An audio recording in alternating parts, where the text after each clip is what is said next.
What's going on YouTube? Today's video is going to be about this knife right here. This is the K390 Endura from Spyderco, and this is pretty much what I think is currently the most underrated knife on the market at this point in time.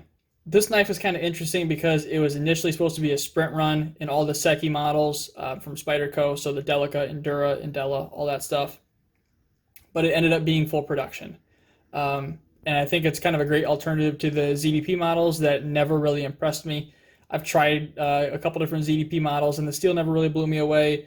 The models are obviously the same as this, and we'll talk about that here towards the end of the video. But this is a nice alternative for like literally the exact same price point. So let's talk a little bit about K390, which is the steel that this knife is in.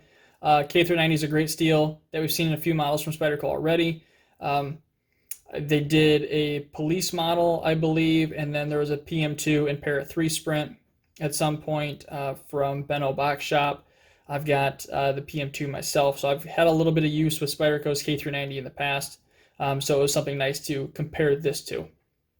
K390 is high in carbon and vanadium for a bunch of vanadium carbide and high attainable hardness, and it has just enough chromium in it to not rust from just looking at it funny. Like some of the other tool steels like 52-100 would. The PM2 and Para 3 Sprints in K390 came in noticeably softer, somewhere around 63 Rockwell or so than the police did, and the performance was obviously a little worse because of that. Not saying that K390 was bad, it just didn't perform the same as what the police models did. So with this new run of K390 knives from the Secchi City factory in Japan, I was curious to see if these were going to come in harder like the police did, or if Spyderco was going to have them run a little bit softer like the Para models were. This particular knife, I carried it for about 2 months or so straight just to kind of get a good feel for it, sharpen it 2 or 3 times in that span, and just through use you could tell that this was a little bit harder than what the PM2 is. Just, held an edge a little bit better, more edge stability, didn't take deformation quite as easily. PM2 would take deformation a little bit easier than what the Endura here did. So that's a pretty good sign that this is definitely harder than what the PM2 was. So with all that in mind, I went ahead and tested this knife with the normal progression, normal cardboard test, so 200 to 1000 grit diamond at 18 degrees per side, and then 16 and 4 micron CBN on leather. And the edge that comes up on this stuff is just absolutely screaming. Super easy to deburr and forms a really, really small burr. It's almost impossible to form a large burr with this steel and the way that they heat treat it. You would really have to focus on one side for a significant amount of time to form a large burr. After that test, it did 547.83 feet, which is a 14% increase over the PM2 that did 480 feet. I have not had this knife tested for hardness yet, but I would be willing to bet that this is coming in right where it seems like these are coming in at about 65, 66, somewhere in there, which is almost identical to what the original police stuff was. So it seems like Secchi City has like their own heat treat on this K390, and it's just phenomenal. Sharpens up really nice, cuts great, straps back very easily. Just a great, great heat treatment on these. So let's kind of talk about the Endura as a whole here, because this is the first time I've had an Endura.